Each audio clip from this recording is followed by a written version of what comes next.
নমস্কার, আমি তরুণ ঘোষ। দলের শাসনতন্ত্র নিজের হাতে রেখে সরকার পুতুলের হাতে ছেড়ে দেওয়ার সিদ্ধান্ত নিয়েছেন আপনাদের প্রধানমন্ত্রী শেখ হাসিনা। যা খবর টবর পাওয়া যাচ্ছে, তিনি একটা দলের একটা শাসনতন্ত্র তৈরি করছেন। একটা সাংবিধানিক সরকার যেরকম চলে, দল আলাদা সরকার আলাদা, যে সমস্ত গণতান্ত্রিক রাষ্ট্রগুলোতে চলে, যেমন ভারতে চলে এবং অন্যান্য রাষ্ট্র চলে, দল আলাদা সরকার আলাদা। দল আর সরকার এক নয়। দলের নীতি নির্ধারণ যা থাকবে সেই অনুযায়ী সরকার চলবে। সেটাই হচ্ছে সব জায়গাতে যেভাবে হয় সেভাবে এখন নতুনভাবে সরকার চালানোর কথা সিদ্ধান্ত নিয়েছেন প্রধানমন্ত্রী শেখ হাসিনা। এখন শেখ হাসিনা পরবর্তী যে তার যে ছেলে রয়েছে জয়, তিনি কি করবেন? তিনি যেটা করবেন সেটা হচ্ছে বিদেশি যত সংগঠন আছে, এই বিদেশি সংগঠনগুলোকে, যত আমাদের আওয়ামী লীগের যত সমর্থক রয়েছে, তাদের যত সংগঠন আছে, সেই সমস্ত সংগঠনগুলো সামলানোর দায়িত্ব তাকে দেওয়া হচ্ছে। এই এখন যে আওয়ামী লীগকে আপনারা দেখে এসছেন এতদিন ধরে, আমি যেটা বারবার বলেছি, আপনারা একদম পরিবর্তিত একজন প্রধানমন্ত্রী শেখ হাসিনাকে আপনারা ফিরে পাবেন। তিনি প্রধানমন্ত্রীত্বে হয়তো ফিরবেন না, তিনি দলের নেত্রী হিসেবে থাকবেন। এমিরেটাস যাতে চেয়ারম্যান যাকে বলা হয়, এমিরেটাস চেয়ারম্যান হিসেবে উনি থাকবেন এবং দলের সরকারের প্রধান মুখ হয়ে দাঁড়াবে পুতুল। এবং জয়ের কথা আমি বললাম, জয় বিদেশটা সামলাবে। কারণ জয় যেভাবে মানুষ হয়েছে সেটা হচ্ছে বিদেশি কালচারের সঙ্গে মানুষ হয়েছে। জয় এই দেশে এসে, বাংলাদেশে এসে বাংলাদেশের কালচারের সঙ্গে তিনি মিলিয়ে নিতে পারবেন না, সেটা আপনাদের প্রধানমন্ত্রী খুব ভালো মতো জানেন এবং শেখ হাসিনা সেই অনুযায়ী তিনি তার পরবর্তী পদক্ষেপগুলো, সুচিন্তিত বা পদক্ষেপগুলো নিচ্ছেন। এখন এই যে পুতুল আছেন, পুতুল কিন্তু আমাদের সরকারের বিভিন্ন মন্ত্রী সাংসদ তাদের সঙ্গে কথাবার্তা বলছেন এবং কংগ্রেসের সোনিয়া গান্ধীর সঙ্গে উনি দেখা করে এসছেন।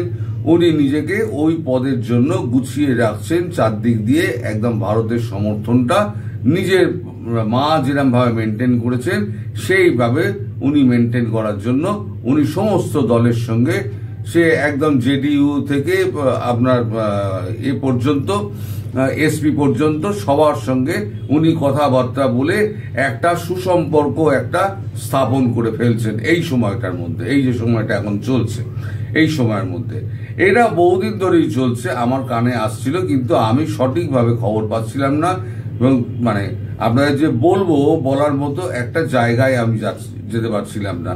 কিন্তু সম্প্রতি দুটো ভিডিও আমার হাতে এসছে, সেই ভিডিও দুটো দেখার পর আমি নিশ্চিত হয়েছি যে খবরটা আমি পাচ্ছিলাম সেই খবরটা একেবারে সত্যি এবং সেদিকেই আস্তে আস্তে আওয়ামী লীগ যাচ্ছে। আপনি এই দুটো ভিডিও দেখলেই আপনি বুঝতে পারবেন শেখ হাসিনা বুঝে গেছেন যে এনাফ ইজ এনাফ, আর নয়। ভিডিও দুটো দেখুন। মাকে খারাপ বানানোর জন্য আমাদের দলীয় অনেক নেতাকর্মী দায়ী। তারা সব সময় মাকে ভুল পথে পরিচালিত করেছে। আজকে তাদের জন্য আমাদের এই অবস্থা। পুরো দলটাই আজ শেষ হবার পথে। আপনারা কি আমাকে চান? আমি আসছি আপনাদের মাঝে, খুব শীঘ্রই আসছি। এই যে পুতুল বললেন না যে আপনারা কি আমাকে চান, আমি আসছি, এই কথাটার মধ্যে কিন্তু লুকিয়ে রয়েছে সমস্ত তথ্য। আমি আসছি মানে কি? দেশে তো সবাই যায়, আমি আসছি মানে কি? আমি বিশেষ দায়িত্ব নিয়ে আসছি। আপনারা নিশ্চিন্ত থাকুন, আমি বিশেষ দায়িত্ব নিয়ে আসছি। এটাই উনি বলতে চেয়েছেন খুব শর্ট ফর্মে, যেটা কূটনৈতিক কথাবার্তায় যে কথাগুলো হয় আপনাকে বিটুইন দ্য লাইন বুঝে নিতে হবে।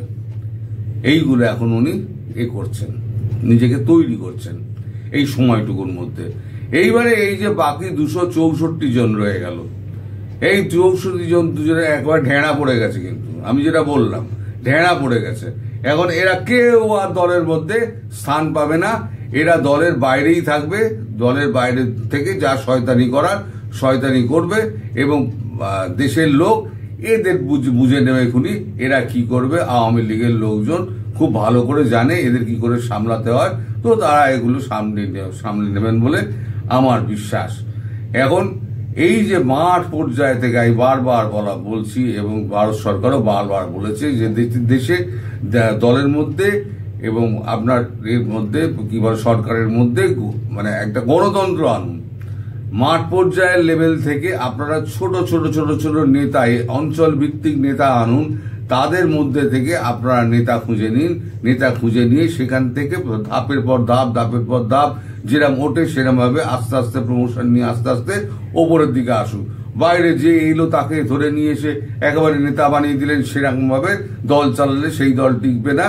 আর দলে গণতন্ত্র আনতে হবে, সবার কথা শুনতে হবে, শুনে দলকে সিদ্ধান্ত নিতে হবে এবং দল সেই সিদ্ধান্ত জানাবে সরকারকে, সরকার সেই অনুযায়ী পদক্ষেপ নেবে। অথবা সরকারের কাছে যে সমস্ত মানে এগুলো আসবে, মানে সুপারিশগুলো আসবে, সেগুলো তারা দলের কাছে পাঠাবে, দল যা সে ব্যাপারে সিদ্ধান্ত নেবে, সেই সিদ্ধান্ত তখন সরকারের কাছে যাবে, সরকার সেইভাবে কাজ করবে। এবং উচ্চ কক্ষ নিম্ন কক্ষ দুটো এখন তৈরি করার কথা ভাবা হচ্ছে, যেটা আপনাদের বাংলাদেশে ছিল না। একটা উচ্চ কক্ষ, একটা নিম্ন কক্ষ, যেটা সব দেশেই উন্নত দেশে থাকে।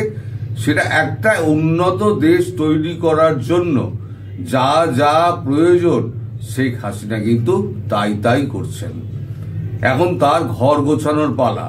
ঘরে ফেরার আগে ঘর গোছানো, আমি একবার বলেছিলাম উনি ব্যাগ গোছাচ্ছেন মানে সত্যিকারের ব্যাগ ট্যাগ গোছাচ্ছেন না, ব্যাগ গোছাচ্ছেন মানে নিজেকে তৈরি করছেন, তৈরি করে এই সমস্ত জিনিসগুলো করে এবার তিনি এখন দেশে ফিরবেন। তার আগে এই যারা রয়েছে এখন, সেগুলো তো আপনারা সব খবর পাচ্ছেন, ও তো মারধর হচ্ছে, এই অ্যারেস্ট হচ্ছে, ও অ্যারেস্ট হচ্ছে, এনসিপির তো 12টা বেজে গেছে। আমি তো যা বলেছিলাম দেখবেন সব আস্তে আস্তে এগুলো মিলছে। তো আমি তো বলেছিলাম এরা রাস্তাঘাটে যেখানে পারবে সেখানে ঠেকাবে এবং বিদেশেও এরা ঠাঁই পাবে না। বিদেশে যেখানে যাবে সেখানে এরা ঠেঙানি খাবে।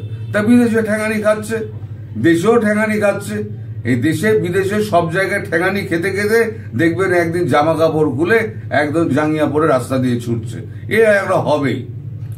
তো নতুন খবর যেটা, সেটা হলো আপনারা নিশ্চিন্তে থাকুন, শেখ হাসিনা খুব শীঘ্রই কন্যা পুতুল সমেত দেশে ফিরছেন এবং ওই নির্বাচন যে হবে সেই নির্বাচনে প্রতিদ্বন্দ্বিতা করবেন পুতুল, এবং শেখ হাসিনা নিজেও থাকবেন, পুতুলও থাকবেন। কিন্তু উনি দলের গঠনতন্ত্র, দলকে সামলাবেন এবং সরকার চালাবেন হচ্ছে পুতুল। এই হচ্ছে মোটামুটি একটা হিসেব দাঁড়িয়েছে। তাহলে মোটামুটি আপনাদের কাছে এটা পরিষ্কার হলো যে কি হতে যাচ্ছে। এবার বাকিটুকু দেখা যাক ভবিষ্যৎ কোন দিকে যায়, সেদিকে সেই অনুযায়ী কথা হবে, সেই অনুযায়ী আমি জানাবো।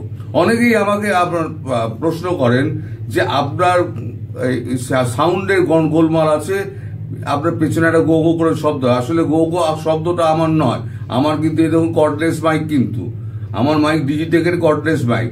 এখন মুশকিলটা হচ্ছে আমার যে নিচের তলা আছে না, এই নিচের তলার এক ভদ্রলোক 30 বছরের পুরনো একটা এসি চালান।